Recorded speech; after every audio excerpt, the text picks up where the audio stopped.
I'd like to call this March 7th council meeting to order and work session. Would everybody please rise for a moment of silence?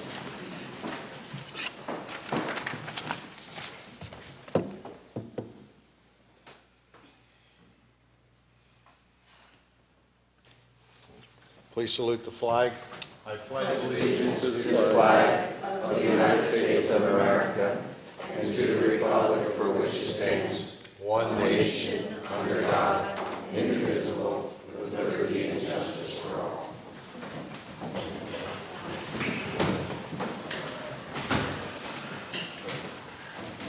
Mr. Dillon, when you roll call, please. Mr. Pezza? Here. Ms. Cullen? Here. Ms. Rodriguez? Here. Mr. Gorman? Present. Ms. Figueroa? Here. Mr. Johnson on vacation. Mr. Petrucci? Present. Mr. DiGiuseppe? Here. Before we get started tonight, I want to wish someone who's special to our family that I know from, I guess from when I was a little boy, Josephine Migliacci, who turned 95 years old today. So I want to wish her a happy birthday from Bristol Borough Council, and I wish her many, many more, and maybe we can get her up here for her 100th birthday if God wants. But again, let's wish Josephine a happy birthday. Happy birthday.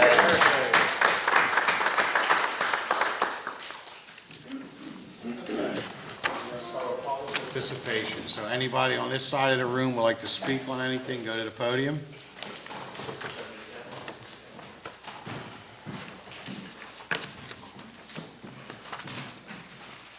Chuck Palmer, I guess everybody should know me, work in town, police department for quite some time. Just here to talk to you about the Fish with a Cop program again. Now it seems like COVID is somewhat on the backswing, that maybe we could pull this off again this year. I know in the past you offered to insure the event. I was asking if you guys could do that again, if we could use the Bristol Lagoon again for the event. I have flyers here with the rules and the clearance forms and all that. I can pass one out to each member, if that's okay. It's going to be the same thing. We have the same people, same vendors. Obviously, we lost Brian Adams, who owned Trading Pots, too soon, but he was always a very big contributor to not just us, but just about any thing that came to him and asked for any help in town. So we named, I decided to name the event after him, the Brian Adams. Oh, that's nice. Very nice. Very You good. don't have a mic on. Okay, I'll say it again. Get two. I'll give one to Mr. Johnson. Just a couple.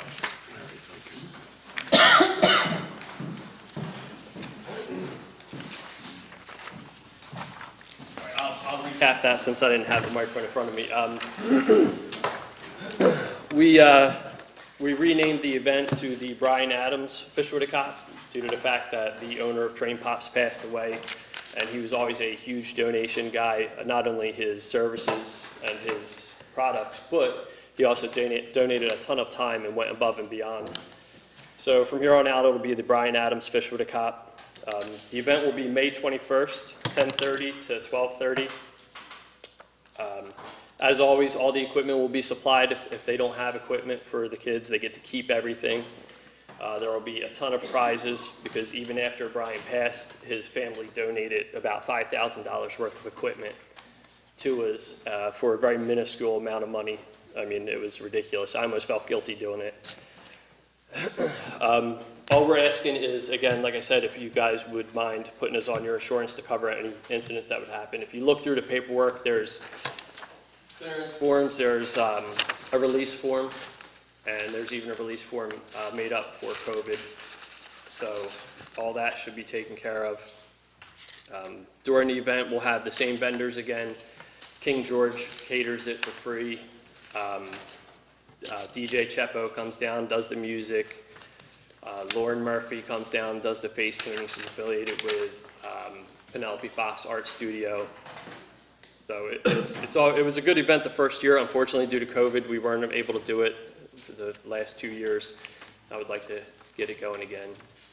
If that's okay with you guys, I would start the registrations tomorrow. So just let me explain what's been going on over the last couple months. We have formed a recreation authority, like in-house authority.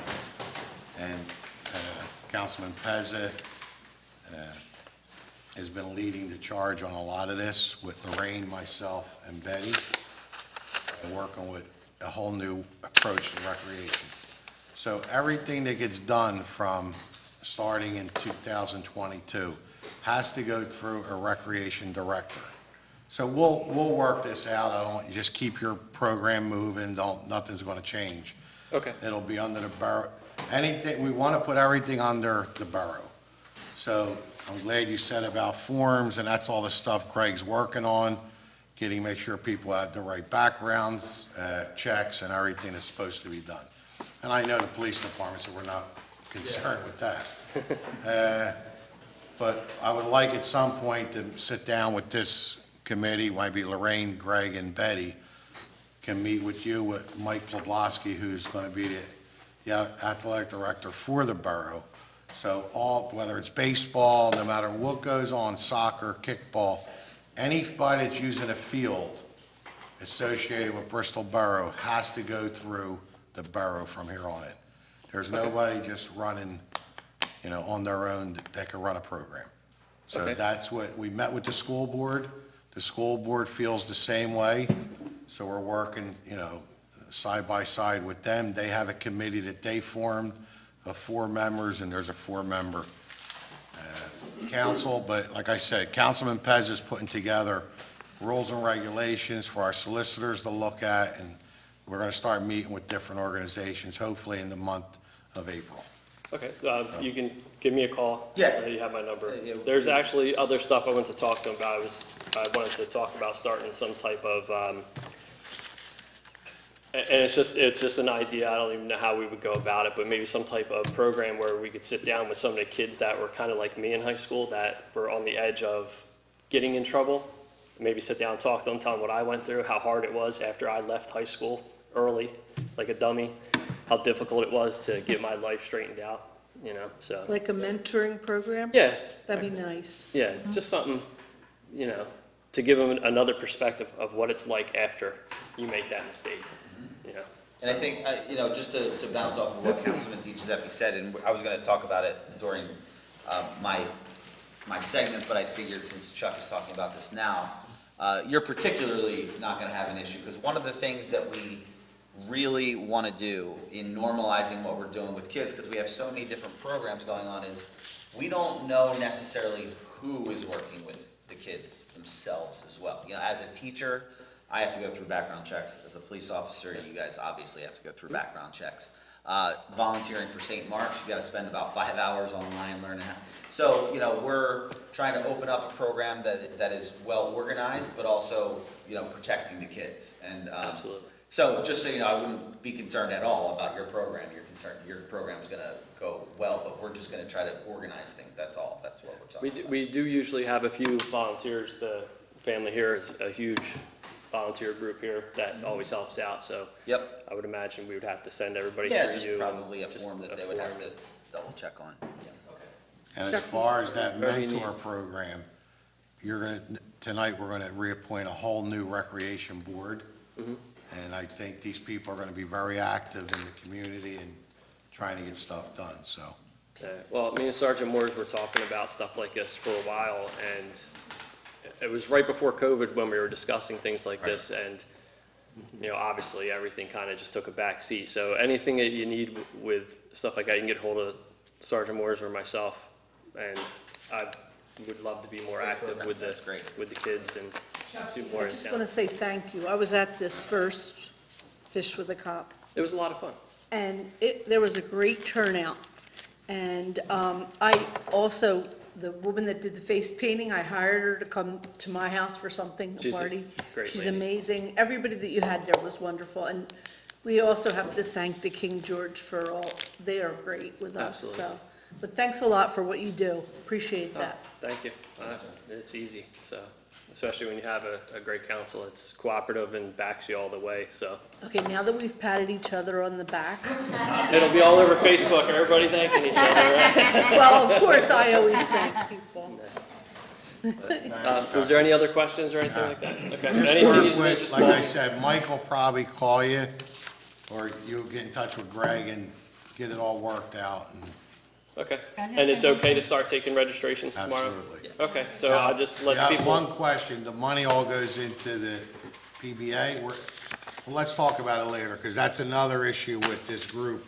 We want to find out where all the, not specifically yours, but where's the money going?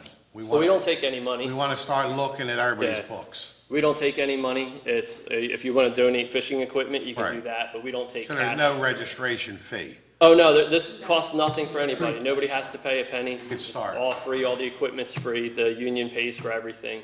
And other people have donated, like, Mr. Adams donated a lot of equipment. Right, and we And I talked, just wanted to say, Chucky, you know in this town, there's a lot of kids that don't have both parents. Yes. So we lack a lot of Mhm. that in this town. So when the kids are able to do something that they normally wouldn't probably be able to do, we're all for it.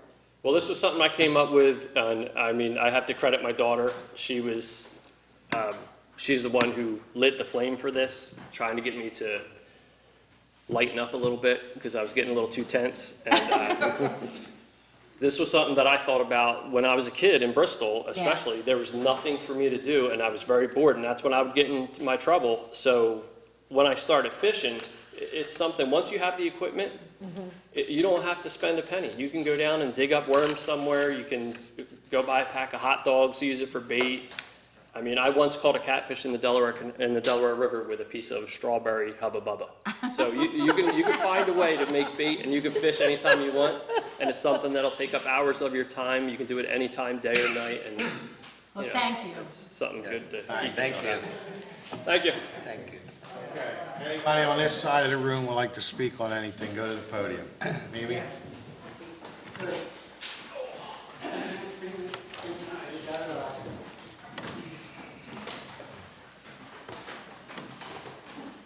Why don't you introduce everybody? Hi. I was going to do that.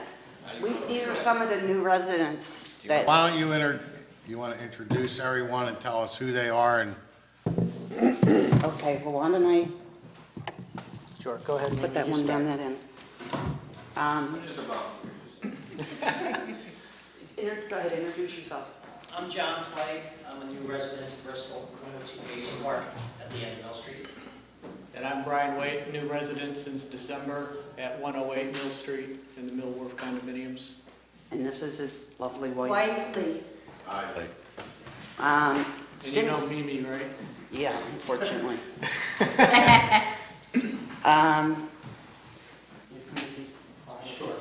Too. Now, if you want to go, just save one copy for us, but we do have some handouts that we'd like to.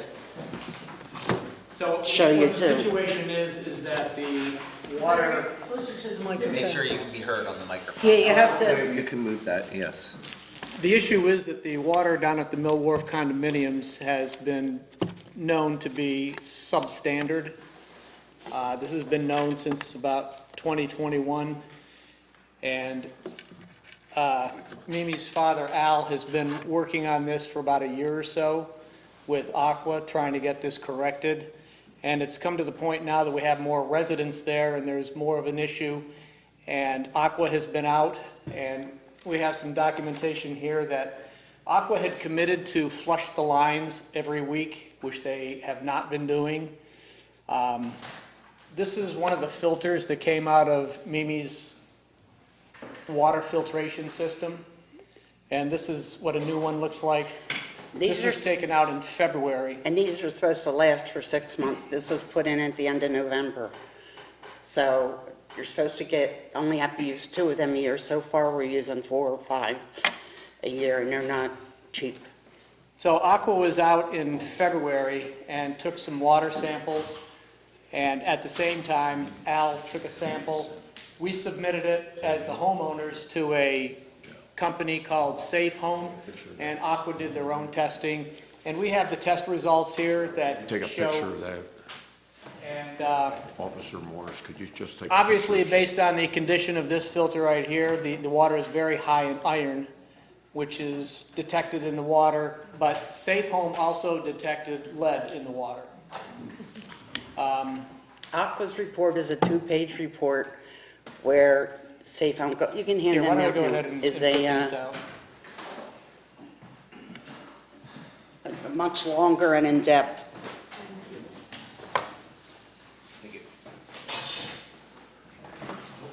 Thank you. I know there's not going to be enough for everybody to have one, so if we could share, that would be great. Under these circumstances. It's okay.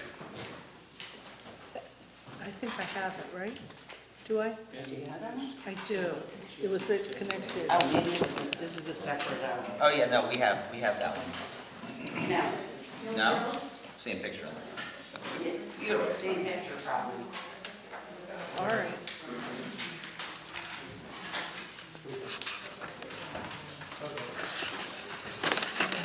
That's a picture of that. If you don't mind. Not right now, whatever.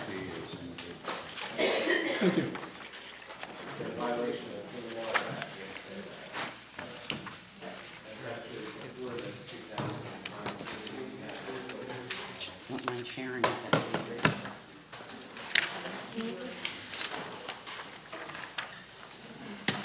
Okay, Brian. Based on the test results from Safe Home, the concentrations of copper, iron, lead, and there was one other one that slips my mind, are all above the EPA standard guidelines, which means that the water being supplied to us does not meet the EPA guidelines for safe water. It is my understanding from Aqua that the water lines are going to be replaced in 2022, and we were hoping that we could get that done more quickly. And in speaking with Mr. DiGiuseppe, I guess that is going to be commencing soon. First of all, I don't know if you have all this by email, these photographs and all. If somebody, They can be. pardon me? We can. If you could send them to the borough, I would appreciate it. Okay. Because I don't know who did the testing and all for all this stuff, that you're reading all these numbers. Is that Well, independent or? Now, there's one independent and there's one that Aqua did themselves. So- Aqua came back with 4 comments and the others came back with pages. So, let me just explain, it was brought to my attention 2 weeks ago, so I don't know how long this has been going on.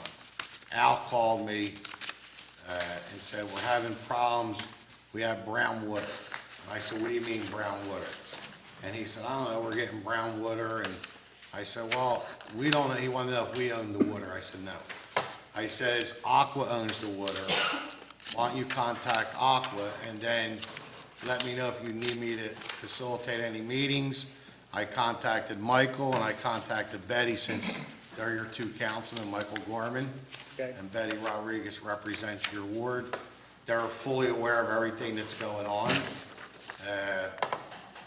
Next thing I know, Aqua contacted the manager on Thursday, Tuesday, March 1st at 1:20 in the afternoon. said that they have a problem. They need to replace the water main that runs from the top of Mill Street in Cedar, down the hill, down Basin Street to the fire hydrant that's on Basin. They need to complete that loop because there's an issue with their main. They were trying to flush the hydrant to keep this brown out, I guess. And like you said, they haven't been doing it. But the manager told them, whatever you need to do, they couldn't get material, I think, until Thursday or Thursday Friday. afternoon. Thursday afternoon. Friday morning. Friday morning. We told them to start the project. We need to get permits and all, but get the project started because we need to pave the parking lot. So right now, they're holding up the paving of the parking lot in that area. and we're also dealing with a couple little odds and ends, but, so apparently they started today on the top of the hill across from McGione Jewelry Store. They started up there, they must have made their tap, and they're running down the hill. They're gonna come down, and we have a map, if you wanna look at it, of what they're doing. And they're replacing a 6-inch and a 4-inch line that's going into your condo buildings. So we know that started today. Now, is that gonna correct this problem? I'm not with Aqua, so I don't know. I can't answer for them or speak for them, but all these pictures, and this will be emailed to them first thing tomorrow. And I think that somebody needs to come out and explain to you as a resident, if you got lead in your water and things like that, that are high qualities of things that are bad, well, we need to figure out what's going on. I spoke with Connor Long this afternoon, who is their water quality specialist out of Bryn Mawr. He's going to be coming by either tomorrow or Wednesday and is asking me to collect 5 1-liter samples from my water that he's going to have tested for lead and other components that were probably not tested for in the initial testing that they performed. And this is something that you guys are paying for independent of Aqua. I'm not counting on paying anything. I'm thinking Aqua's going to do the testing. Well, No who's talk of Connor? money Who's was going to... Connor? Connor Long works for Aqua. Oh, okay. He's the Aqua water specialist. But you said in here you had an independent company come out. I think Al paid for that. We did, and I don't know whether that was done, that was like a free of charge type thing, Okay. where you want to get your water tested, this is what they found. Aqua, they put out a good product, there's no question. They were named the #1 water company. I think our water's won awards from Aqua, We've so always heard that. they don't fool around, let's put it that way. If there's an issue, they're gonna come and resolve the problem. And for them to start immediately today, and like I said, Jim was notified only on Tuesday, so if Al's been dealing with this for a year, Well, I don't know that it's been a year. It's been since more residents have moved in and noticing this problem.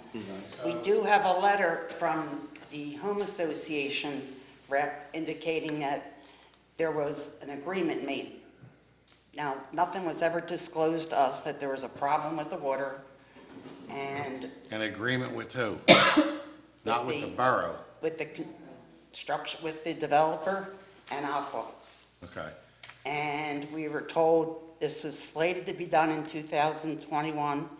I moved in 3 years ago, which would have been well after that, and they hoped to have it done by 2022, maybe by the end of the summer.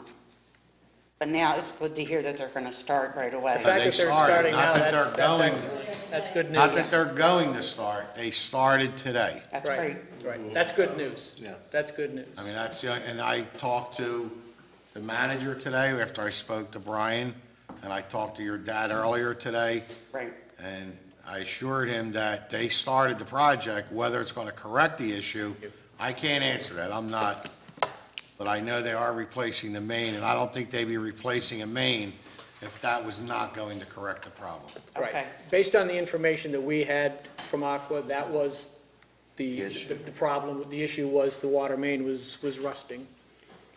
And mud is, the pipe is all disintegrating, and mud is now part of the issue. Well, Mr. Dillon will contact, we have a contact at Aqua, we'll be on the phone with him first thing tomorrow morning. And your council people will probably stop out there to find out what's going on and get this resolved. So I'm sorry, when on Wednesday is the expect? He was going to stop by either tomorrow or Wednesday with bottles for me to get water samples with. He didn't say what time. Now, who should, To let you know, who's the guy that's coming out again? Connor Long? Connor Long, I think his, In that, one of those packets, his name and phone number and title are in there, but he's the water quality specialist. now who should we email all this stuff to? Email to Mr. Dillon. Mr. Dillon? Okay. Now, can I have one of the longer packets back? Here, you can have my whole package. Yes. okay,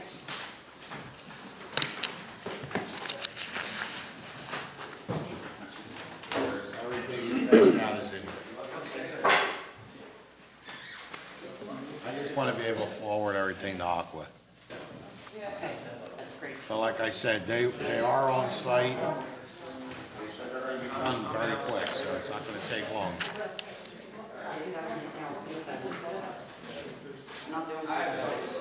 State your name. Go to the podium and your address.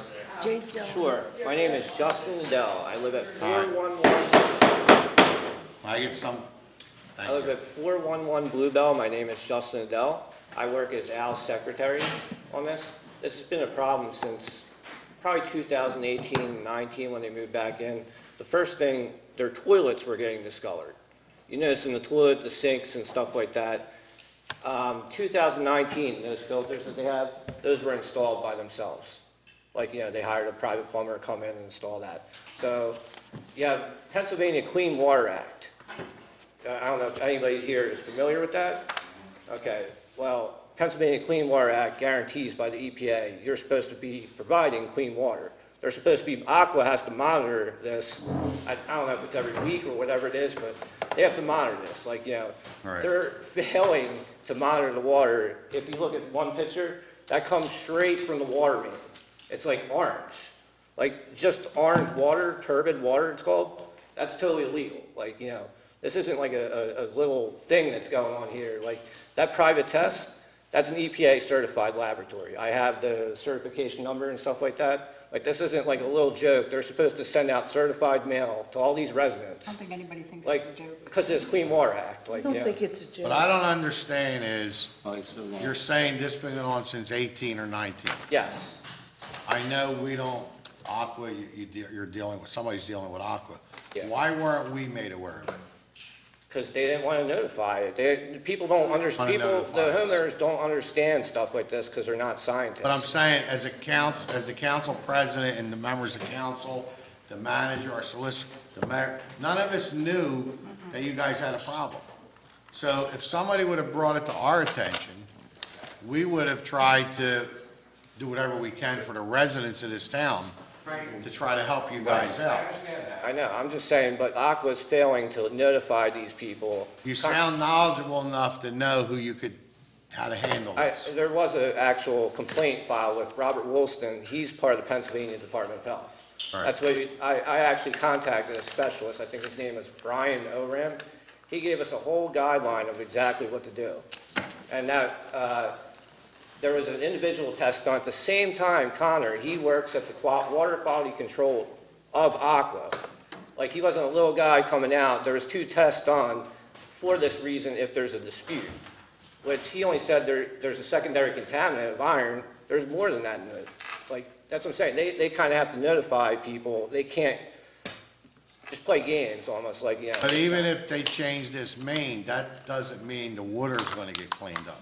Obviously, So yeah. there can still be issues, and that's where Yeah, I'm I just saying, think you guys need to pursue this. Yeah. And we'll send all this testing and all tomorrow to Aqua, but if Connor, whoever he is coming out from Aqua, we'll find out what's going on. yeah, I just want to make that clear about the Pennsylvania State Water Act. And they have to notify people by their addresses that there's a problem, and they're supposed to be constantly monitoring stuff like this so it doesn't happen according to this legislature. I have 15 pages of printed out back of the house. Okay, so when Connor comes out, I'll notify you when he's out there, and when we have the testing done, and after they have completed the work on the water mains, we'll ensure that they do further testing to make sure that that does correct the problem. I could give you information, or do you want to just have him email Mr. Dillon and you could pass it on to We're gonna try to find out tomorrow when somebody's coming out, and Okay. try to get a meeting on site or something ASAP. Okay. Thank you. I Perfect. So why appreciate don't it. you, I guess, direct it to Mr. Dillon, and then he'll let Betty and I know that if we're available, hopefully be able to be there at the time that they are. All right, Okay? perfect.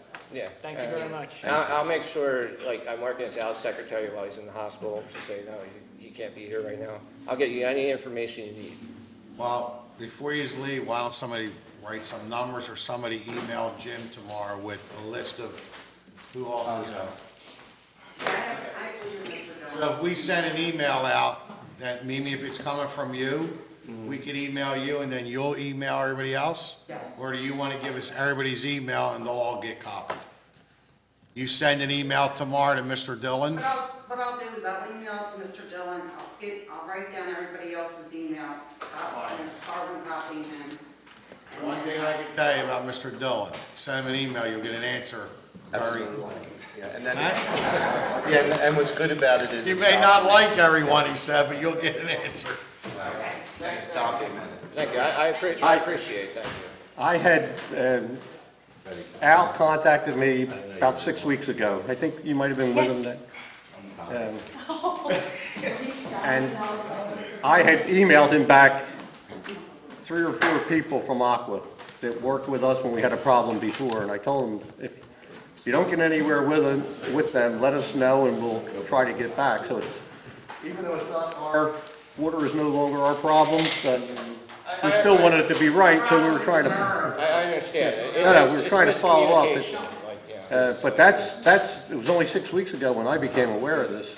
Like you said, nobody really knows until you actually get a test done. You request Aqua to come out, they do a test, and you can do your own test if you want. That's what they do that too. As long as it's EPA certified or like Pennsylvania Department of Health certified. Well, we're gonna, Yeah, well, just end it, I think that the good part is that it was brought to the attention of our president, who let Mr. Dillon know from Tuesday, and already they were going to begin Thursday, they didn't have the parts, the materials, and they're there today. So that just goes to show you if we do the right chain of commands. And I think the main purpose for us coming here was to make you aware of it. Great. To see what we can do about the permits. And it's Super. been taken care of, so that's. Thank you for. Yes. Thank you more. Thank you for moving into Bristol Borough. Yes, welcome, Yes. welcome. Hopefully we would have had on a better note. Okay, anybody else with public participation? That ends public participation. Sergeant Morris. Yes, I'd like to introduce one of our new part-time police officers, if she could come up. Ashley Beck. You can just stand up there, Ashley. Officer Beck is a Bucks County resident. She graduated from Archbishop Ryan High School. She attended the Philadelphia Police Academy in 2017 and received her Act 120 certification. And she comes to us by way of SEPTA Police, 5 years of experience.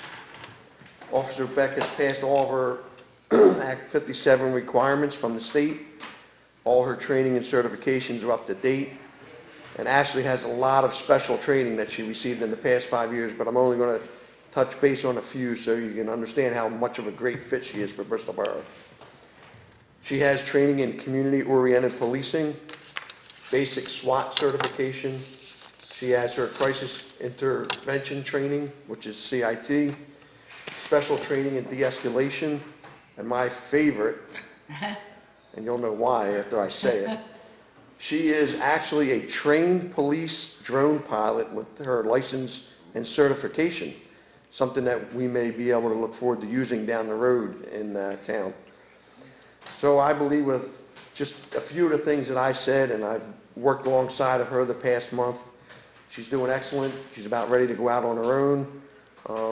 She's going to be an asset to our police department, and she's a female. So thank you for letting her come here and help us out. Welcome.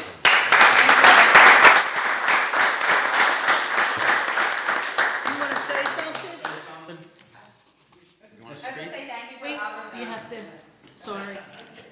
I just want to say thank you for the opportunity. I'm very excited to be a part of this police department, be a part of the community, and start my police career here and see where it takes me. And like I said, I'm grateful for this Hopefully you opportunity. finish it here. I hope so too. Thank you, guys. Thank you.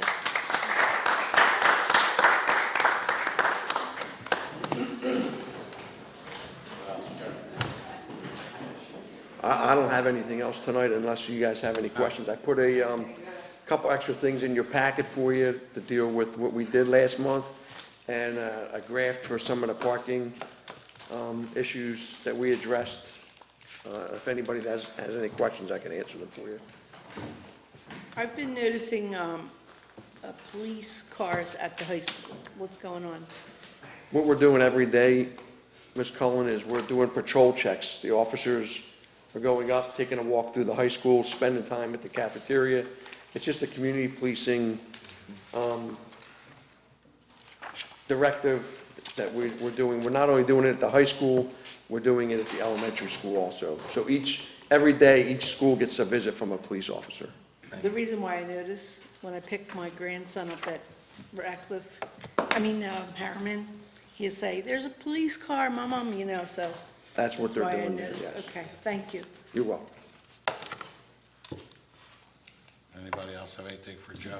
I'm going to ask Joe some questions as part of my time. It just works better with what I want Yeah. to talk about then, so it's. Okay. yeah.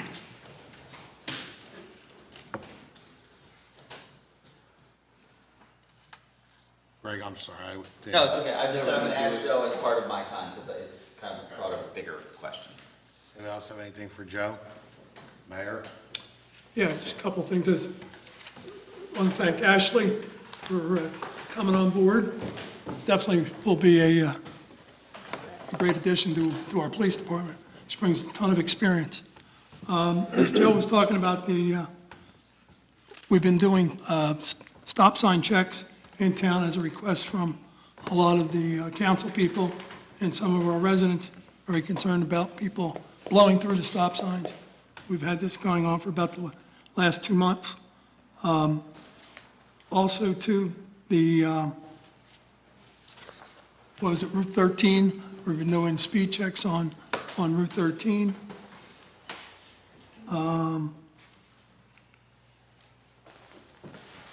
The DARE program started at St. Mark's in Snyder Girardi.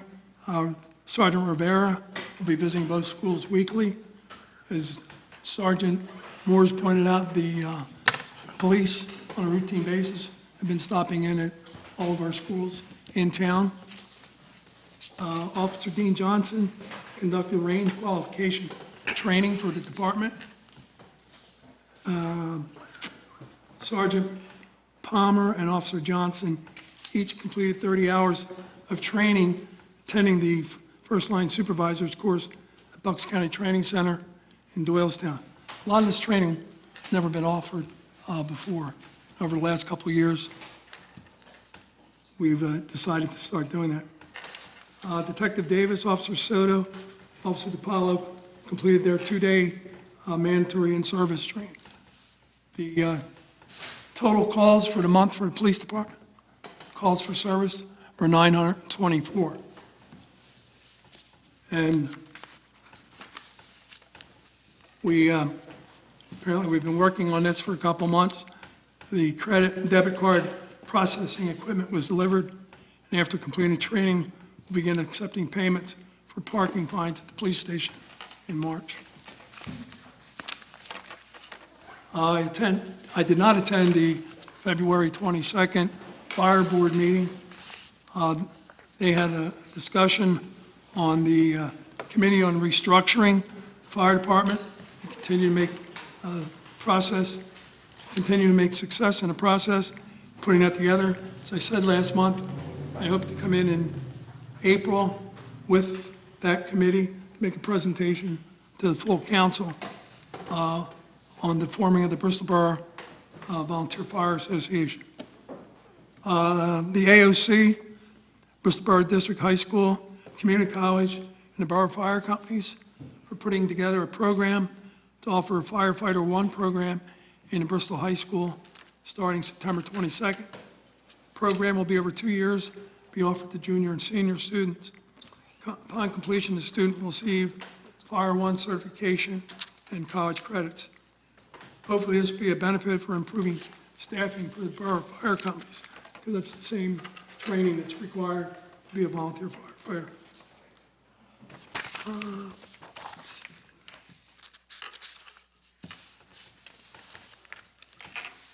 The Bristol Borough, there were 18 fire rescue-related emergencies and 26 medical-related emergencies. There were 5 mutual aid out-of-town responses. Total responses were 49. I think that's it. Anybody have any questions? Any questions for the mayor? Thanks, Joe. Yep. Betty? First of all, Ashley, welcome aboard. You've come to a great town, but I think you know that already, especially with your future in-laws and stuff. And, you know, we welcome you to be a female and to be here, so good luck to you. I just get a lot of complaints on the weekends especially. People are doing work and then sometimes they're getting permits and sometimes they're not. I love the new permit papers that are out because it specifically says in red that they must be visible. People get the permits and they don't put them in the window and then people call and complain. There's a lot of work for the girls here to be looking up to see if they have a permit. So remember that if you apply for a permit, you must display it. That'll make everybody's job a lot easier. I think this town is really doing well, and I think as spring comes around, or, you know, the fall's going away, the winter's going away, I mean, we don't want to pay for gas at $4 a gallon, but it is what it is. Just keep hanging in there, because our town's going to always continue to thrive. Do we know when the street sweeper is going to start? Street sweeper started today on just go out and try to take some of the big stuff off the streets.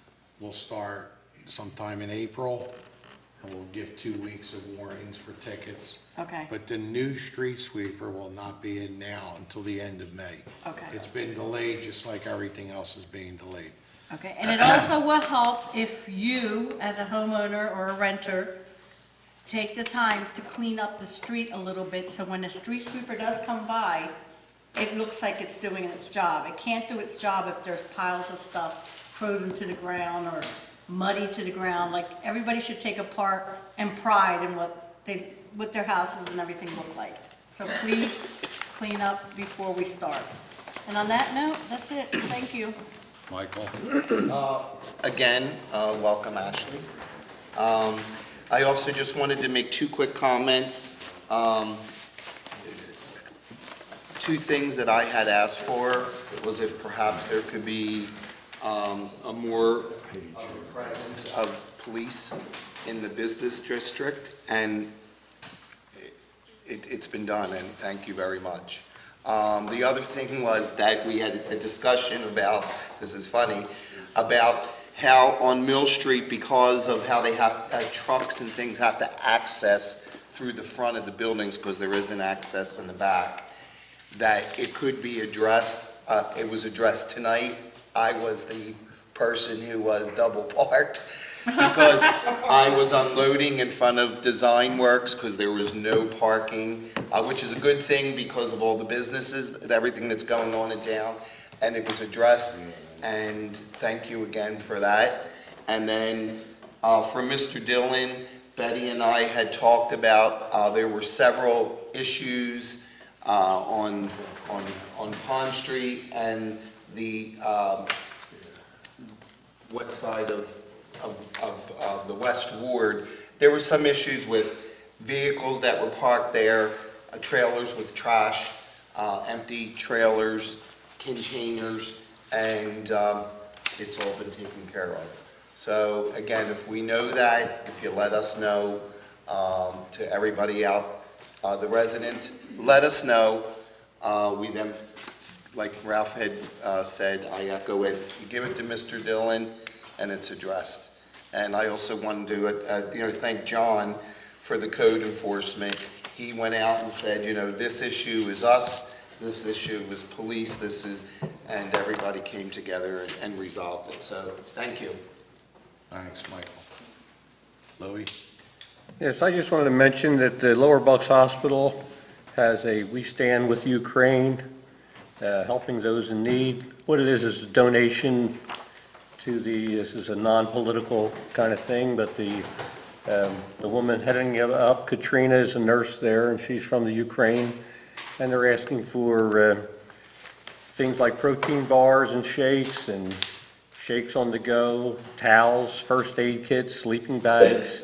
Actually, the notice is on on the borough's website, and it's just personal items that can help.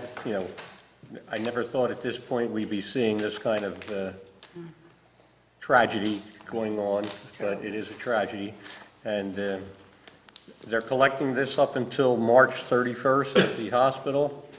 And my wife was talking to one of the workers today, and they said it's been a very, very successful program so far. A lot of people just want to do something. I think it means a lot to everybody.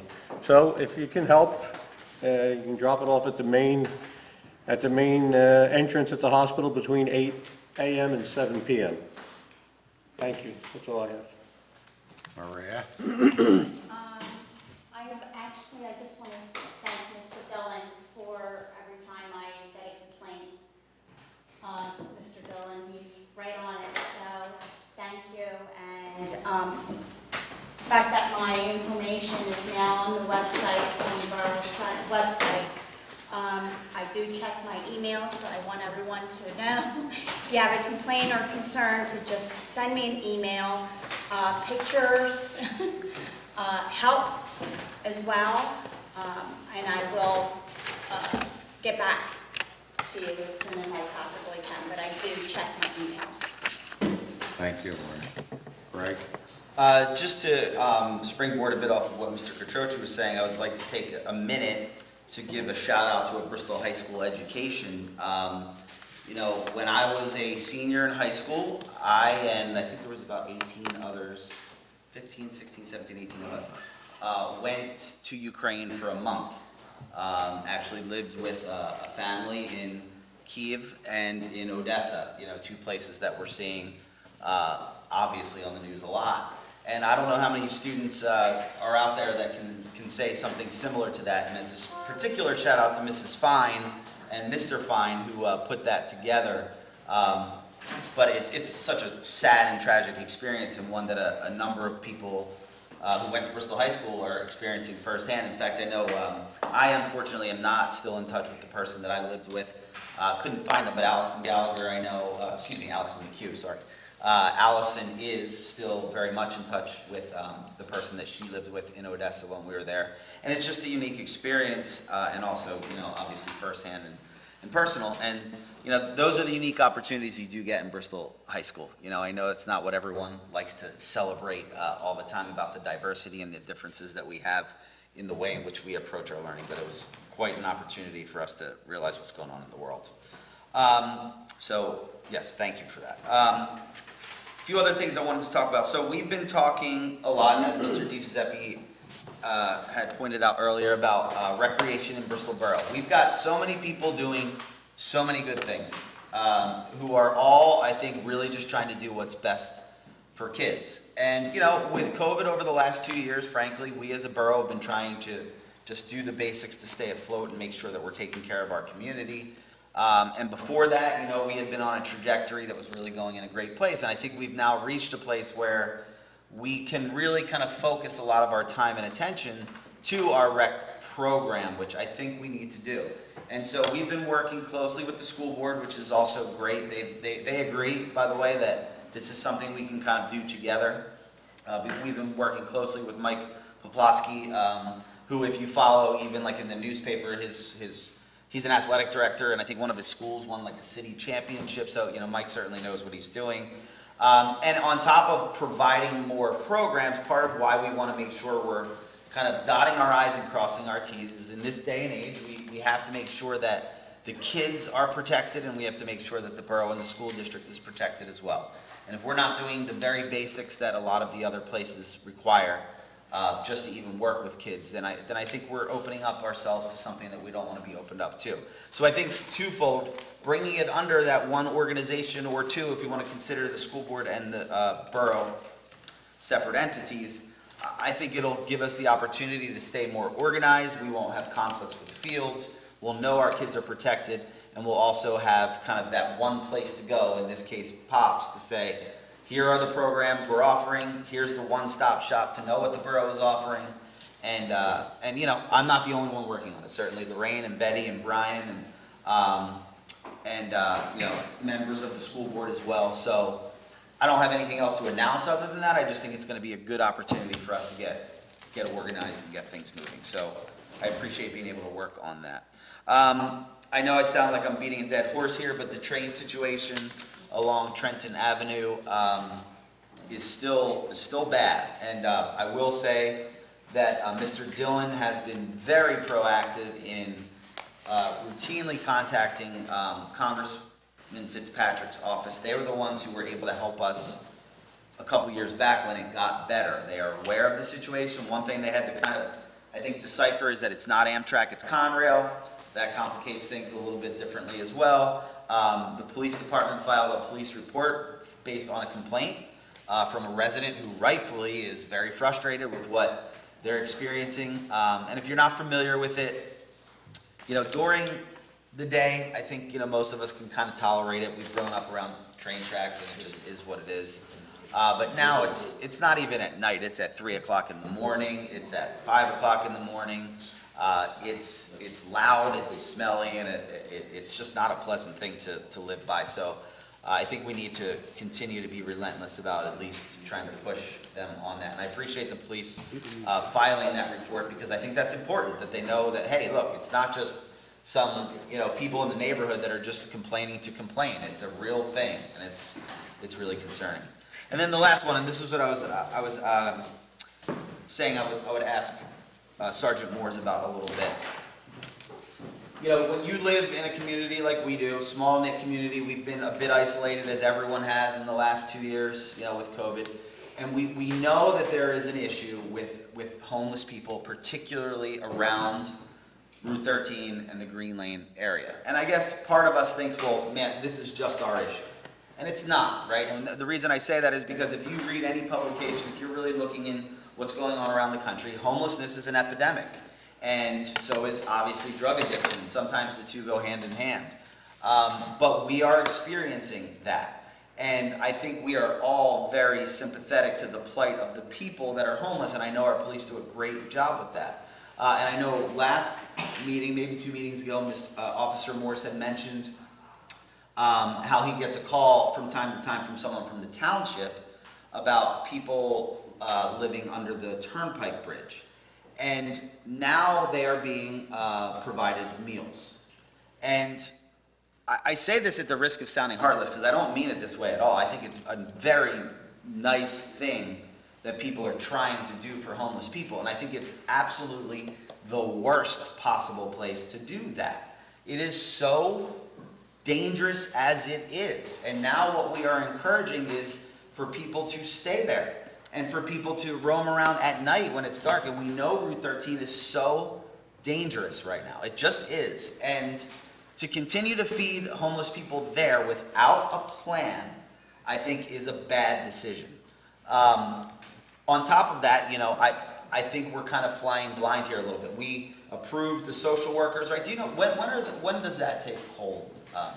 We have interviews coming up in the next week and a half, and then once they hire two, then they'll be out Right. with us. And I think that's a great part of the program. And what I'm getting at, I would love to hear what Sergeant Morris thinks about this, but there's the township right on the border there. In fact, this feeding people under the bridge there, that is the township, but it certainly impacts the borough.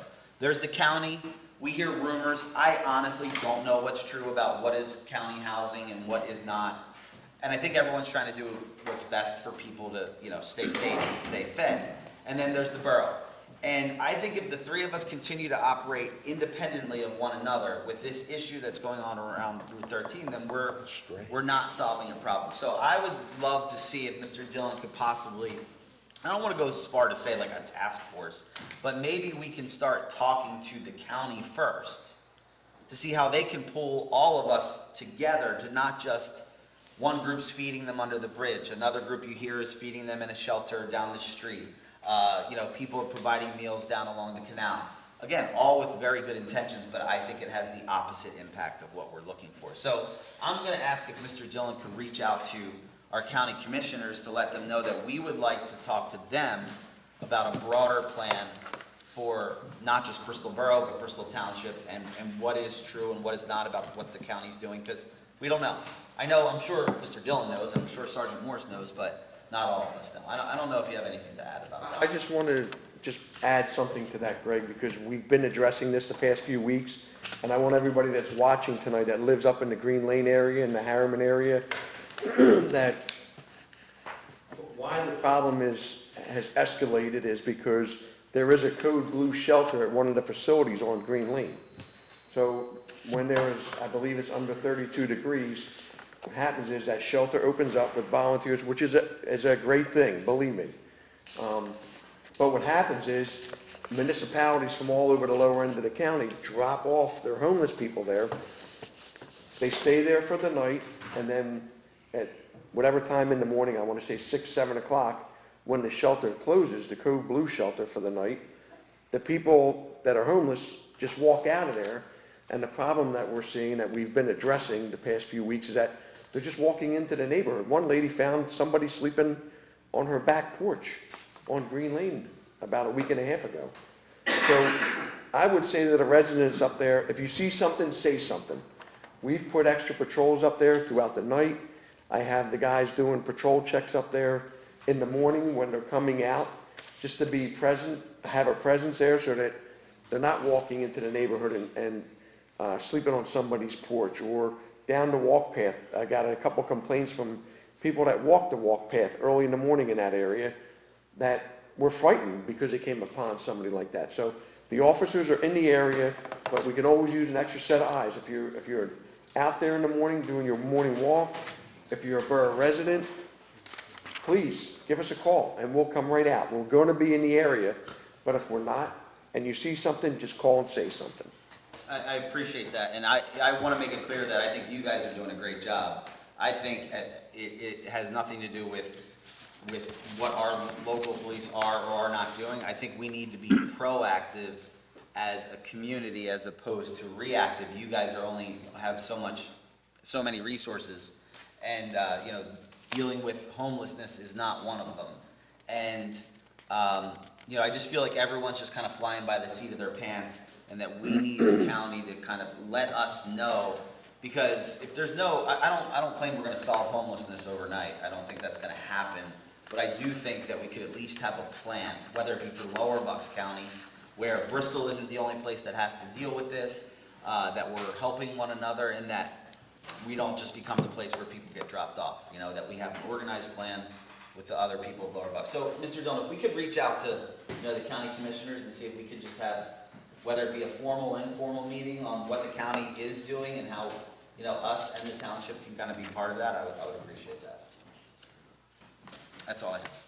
All right. I'd like to piggyback off of something that Greg talked about. The train cars idling. When someone notices that, call the police and have them, document it, because we can use that. We can send that on to Fitzpatrick. Also, I just wanted to say there's 150 kids in the basketball program. It's very successful. Kids are having a great time, and kudos to Mike Poblowski for taking care of that. And I had a resident on Green Lane contact me by email that they're speeding on Green Lane, one resident. So if you, Sergeant Morse wouldn't mind. We'll address it. We started addressing it today. Thank you. And then also, Nick Lally contacted me about the flag on the War Memorial in Harriman. It was hanging, and he took it down, and Kevin Everett's going to come over and pick it up at your home. So we will address that. There was like an eye hook or something that was missing there. And I have one other thing.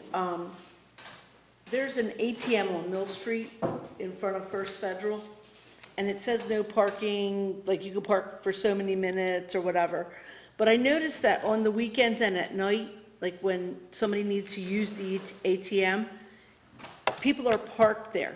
And I don't think they should be parked there. Like, somebody who wants to use the ATM should be able to park there and then pull away. So I just want to know if you could look at that area and see Yes. what can be done about that, because it's every night. It's, okay? Thanks a lot. That's all I have. Okay, so couple things. One, just to piggyback on that basketball program. This is another sponsored program that Bristol Borough Council is now doing through the rec program at no cost to any Bristol Borough child that wants to play basketball. So we're going to just keep moving this program along. And like Lorraine said, there's 150-some kids, Lorraine? 154, I believe. 154 kids playing, so we're going to build this rec program up to be something special.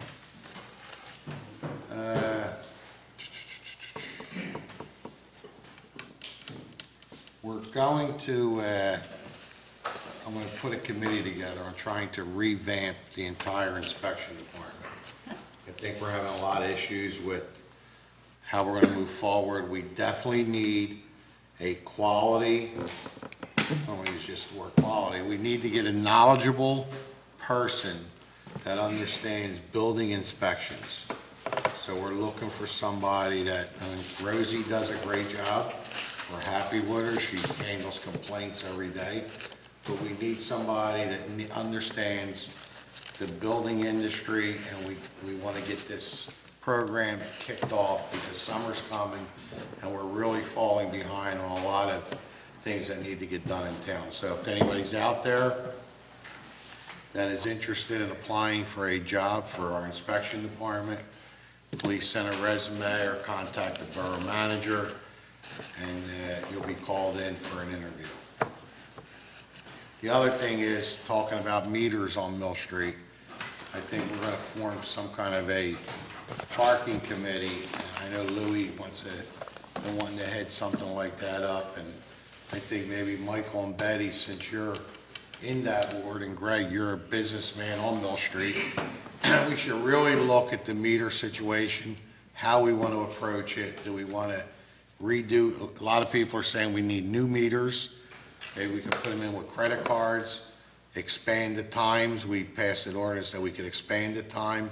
We could use weekends. I think it, from what I'm hearing, a lot of the business people are saying they know at 3 o'clock or 4, Joanne goes home, and then people park their cars and they don't move until the next morning. So they can't get people in, like Lorraine's saying, you can't get in the ATM machine. Well, there's nothing we can do about it because there's nothing that says you have to move your vehicle. So I think we need to look at this, but it needs to be fast-tracked, because I think we should start putting somebody on Mill Street 5 days a week and extended hours. So it's something that, I think we should really look at. So if Greg, you, Michael, Louie, and Betty want to get together, That's fine. meet with the manager, let's get this moving, and let's make some recommendations, hopefully in the next 30 days to council. Mr. DiGiuseppe, there is a sign that says that people should only park there It says 15 minutes on it. 15 minutes. So where I was... Bank parking, it Where I says. was talking about, okay. It says bank parking. Yes, Well, yes. banks closed at 4 o'clock. So they shouldn't be using it. So then you could park there after 4. No. That's not the way I read it. Okay. All right. Doesn't say ATM. I don't know how else you would read it. I'm guilty of parking there. I don't know Overnight? how else you would read You it parked there now. overnight? No, not overnight, but I have parked there, and somebody brought it to my attention, they can't get to the ATM because people are parked there. And I said, well, it says bank parking, so I feel like if the bank's closed, Okay, so being a woman, I feel like I want to be able to park there. Okay, you're saying you want to be able to park there, but the sign says 15-minute bank parking. The bank closes at 4 o'clock and everybody parks. I'm guilty of parking. Can you address that then? Yes, Okay, that's what that's no, what I'd say we I should would address appreciate it, that. Yeah, I think our sign. but then you should, see, my suggestion is too, don't go to the ATM at night by yourself. Excuse me, there are times where I might be going with another person, and she may need to get out and use it. So it's... No, I'm just saying. And I don't frequent it, but if it happens, I would like... I've been guilty of doing it, And so I I think think maybe the anybody sign is in needs to be... danger at an ATM, not just me. Maybe we need to change the sign. There we go.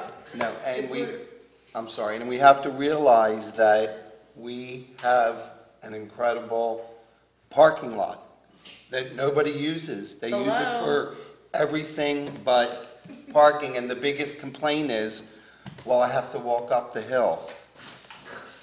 That, I don't get it. I lived in New Hope, I lived in Cape May, I lived in they would kill for that, so, you know, it's, keep that in mind.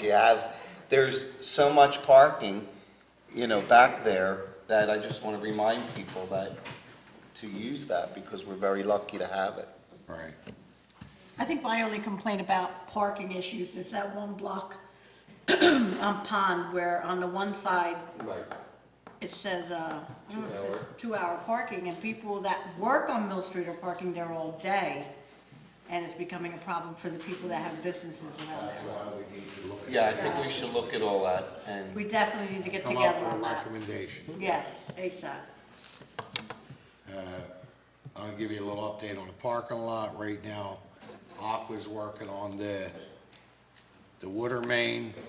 There was some electrical issues. Had to replace some underground wiring. We're running a conduit from the corner Cedar to the marsh. In case at some point we ever have to put a transformer in, it would come right off that hole there because there's enough power up there to bring it in. Tomorrow morning, there's a meeting, I think at 10 o'clock. 10 o'clock. Michael, if you and Betty or whoever wants to attend from council, to discuss the paving, see the best way we can do it. I know the project should wrap up shortly once Aqua and some other things get done, and if we get some good weather. So we'll be dealing with that tomorrow morning at 10 o'clock.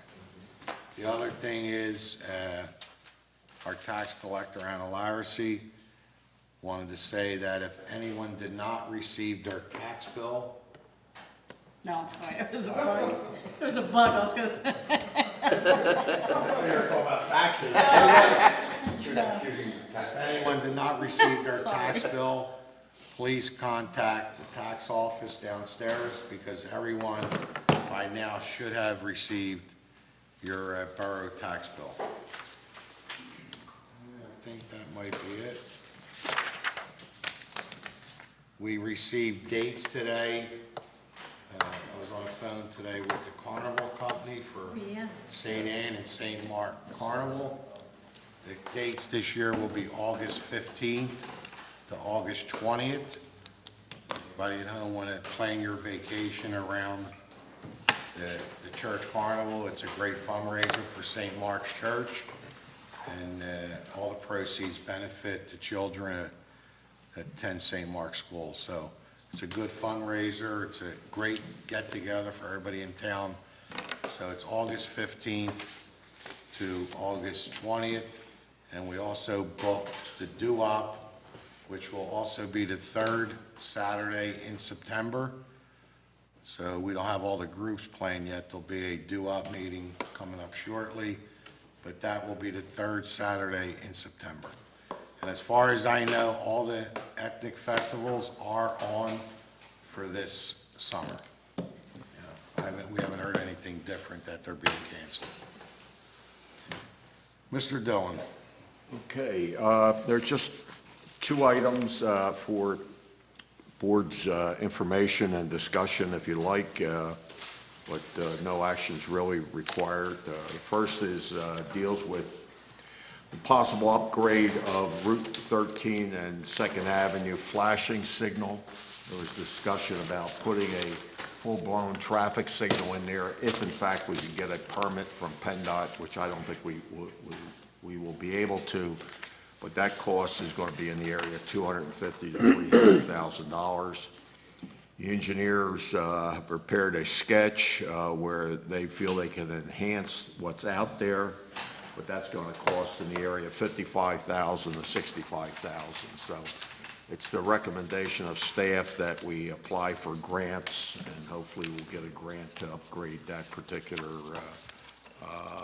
traffic flashing signal, you know. So I don't know if anybody has any comments about that at the moment. But second item, this is the second month that's been in the packet. I'd like to recommend that the staff prepares a resolution that would increase and adjust the zoning hearing board application fees, subdivision land development application fees, and certain borough permit fees. So I'd like to have that resolution prepared and for your consideration at the next month's meeting. But a number of these fees haven't been increased in many, many years. So. On the council's agenda is a proposal to fix the wharf bulkhead per the recommendation of Gilmore Associates. I don't know if you have the contractor here. Is that Mr. Allefeld? His proposal is the amount of $10,300. So Amanda, if you want to talk about what needs to be done down there, if you notice down by the wharf, we have some orange cones. People haven't been able to use that for the last number of months, so. Sure. And I apologize. If I knew he was here, I would have got you in. I wouldn't have held you up all night. Yeah, so it's about a 30 by 30 area down at the wharf where the pavers have settled for some time now, likely due to the 2 major storms we had last year. So the borough did retain W.J. Castle and Associates to do an underwater dive inspection of actually the outside of that wharf pier area. So that metal sheet piling that's kind of on the outside of the wharf. They did identify 5 areas that either have gaps or holes that they recommended be filled. So we did get pricing from 2 contractors, Hydro Marine Construction and Progress Marine, who's here tonight. If you guys have any questions, he can certainly go through what his recommendations are for the repairs. I know he can discuss further, but he's recommending 2 days at this time, partially due to the temperature of the water and the sensitivity of the product that needs to be used to do these repairs. So if you want to go through just a...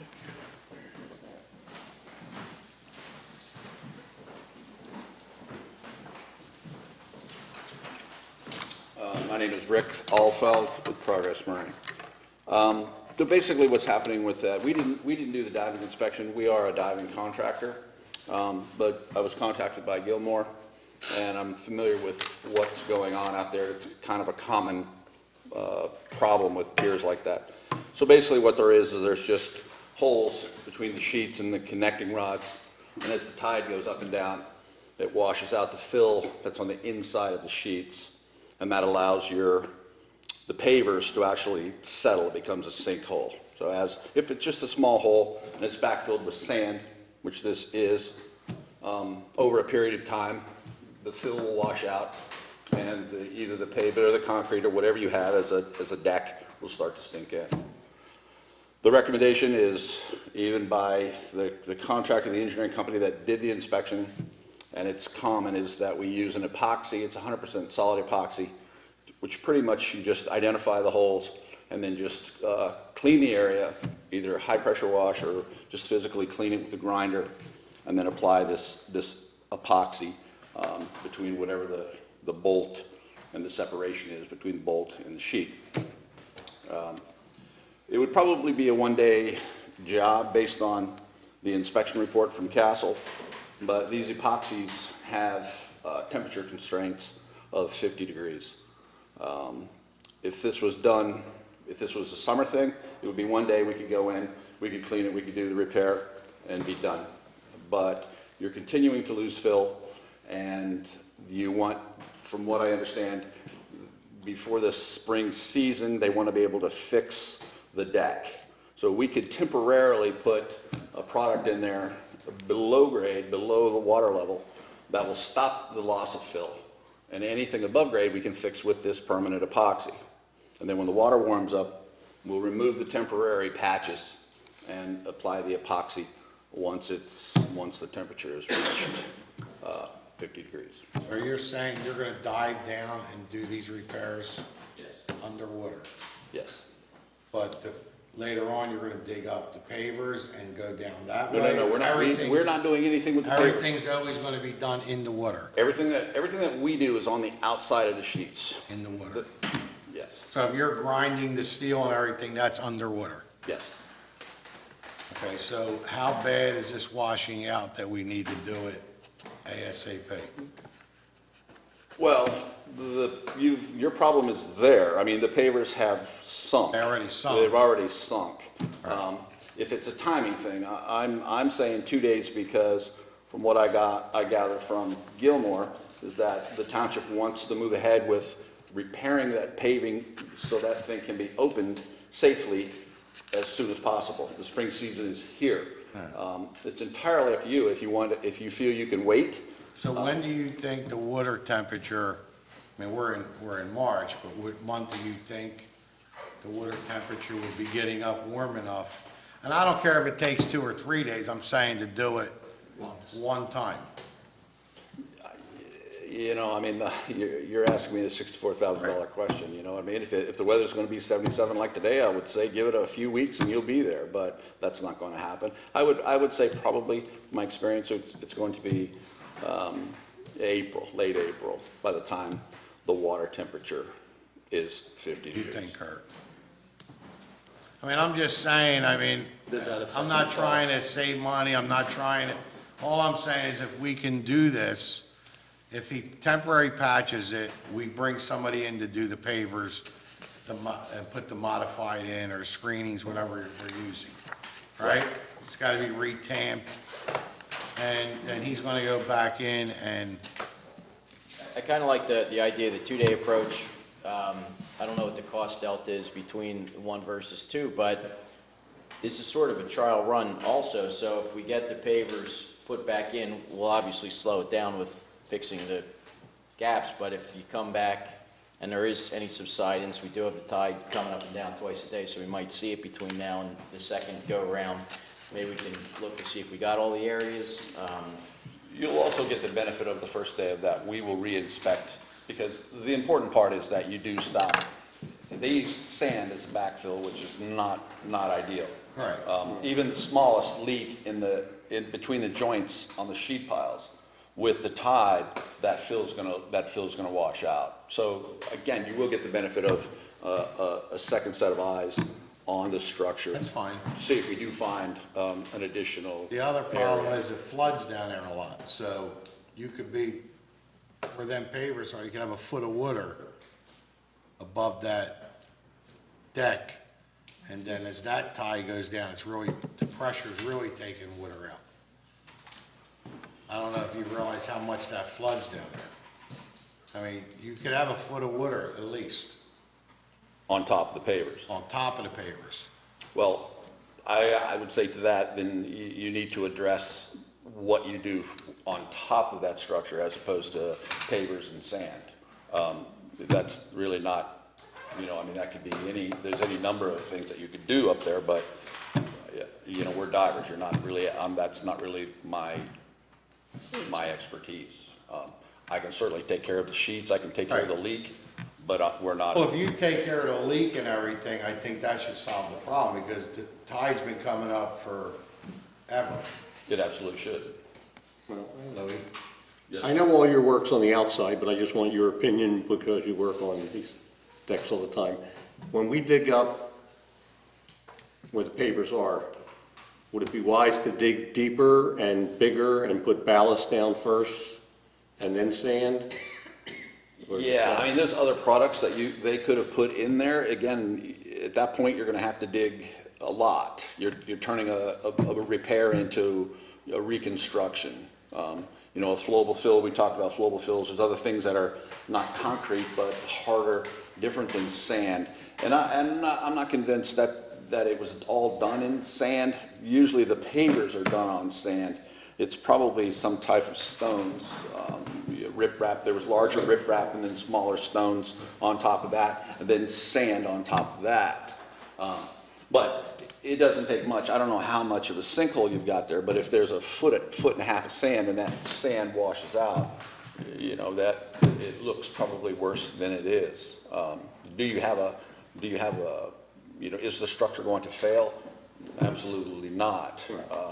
So if we put modified, you only need a ½ inch of sand for the pavers. For the pavers. So if we put modified stone on top of ballast and Yeah. that, And even there's just on the repair, There's epoxies that you can use on the pavers also, instead of the sand, that actually create a hardened surface, more of a waterproof surface. Right. which will deal with your tide. But again, those are questions you would ask paving, paving companies or. But it people who won't, put if those we stones do in. put that back in there, it's not going to affect anything you're doing outside. It's not going to, if you put bigger stones. You're not going to have any impact on the inside of your structure. Right, the Everything epoxy- we're going to do is on the out. What we're doing is stopping the leak. We're putting our finger in the hole on the outside. So even as they tamp stuff down on the inside, it's not going to hurt what you're doing on the outside. That's as strong as the steel. Well, these epoxies, and I have the cut sheet. I don't have copies for everybody. This is kind of new to me, this process. But I have the cut sheet from the product that you can look at. I have references. Without really saying it's not a big deal. No, it's not a big deal. I just want to make sure It's a common repair for this sort of thing. And this sort of problem is a common.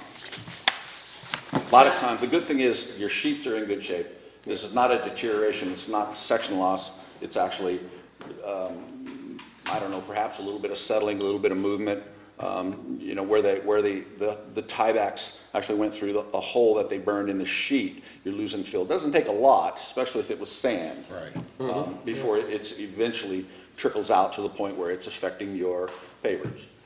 Are your repairs considered seasonal, or do you, obviously, No, this repair would be considered a permanent repair. Yeah, I have jobs where we have put epoxy on other applications that I can attest that epoxy, I see it, I still go into these mills, and that stuff has been there for 25 years. Well, if you're a professional. If you say do it now, we're gonna do it now. I know you gotta It's all come about back, timing, but it's if all about gonna whether or solve- not you want to open that pier In the spring. Oh, we wanna open. sooner or later.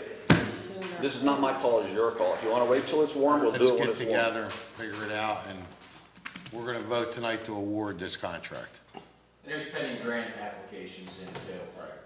All right. Any more questions? Thank you. Thank you.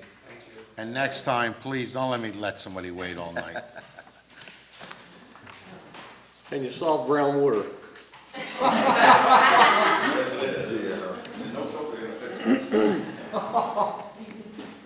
Okay. Anything else? Go ahead. Thank you. Thank you. Go ahead. I'm going to ask you put on the agenda for tonight a motion to advertise a change to the police pension ordinance.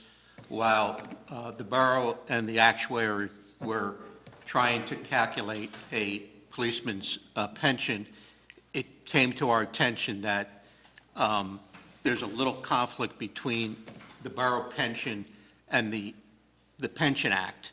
It's a matter of one word, but it's crucial. So in your packet should be a email and with a proposed ordinance. We're going to change base salary to salary. And this is something that the PBA's attorney has recommended also. So I'm going to ask you vote to advertise it, and then we could adopt it in April.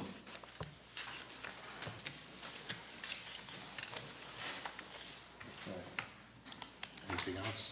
Okay, before we start voting on the things, anything else in the public? Anybody want to speak on anything? Ends public participation. So we'll move to item 1 on the agenda.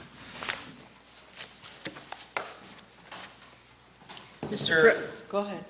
Sorry, Mr. President, I'd like to make a motion to approve the council meeting minutes for February 7th, 2022, accept treasurer's report for January 2022, accept the police and DJ's report for February 2022, accept the public works report for February 2022, accept the inspection report for February 2022, accept fire chief's report for February 2022, and accept harbor report for February of 2022. Do I have a second? Second by Ms. Cullen. Questions or comments? All those in favor? Aye. Opposed? Number 2. I'd like to make a motion to approve, for an approval of Progress Marine Incorporated proposal in the amount of $10,300 for the wharf bulkhead repairs. Second by Mr. Catroci. Questions or comments? All those in favor? Aye. Opposed? Number 3. I'd like to make a motion for an approval of proposal from RNS General Contractors for concrete road repair at Mill Street and Old Pond in the amount of $8,355. Second by Michael. Questions or comments? Just so everybody knows, at the end of Pond and Mill, there's like a lake, a big puddle there, and they're gonna rip that intersection out and redo it because when it freezes in the winter, you could ice skate, so that whole intersection's coming out. Any other comments or questions? All those in favor? Opposed? President, I'd like to make a motion to approve the preliminary/final lot line change for 346 and 360 Monroe Street, TAC parcel numbers 04-024-101 and 04-024-103, Bristol Borough, Bucks County, as outlined in the attached resolution. Second by Ms. Cullen. Questions or comments? All those in favor? Aye. Opposed? Do you guys want to do these boards Wanna tonight, or table you it? want to I table wanna until table next it. month? Table it. Frank, you're making a motion? I'd like to make a ta- motion to table the appointments to the boards and commissions. Motion on the floor, all in favor? Aye. Opposed? Motion carries. Can I get a motion to Close motion. Oh, Oh, we need that can I motion. have it?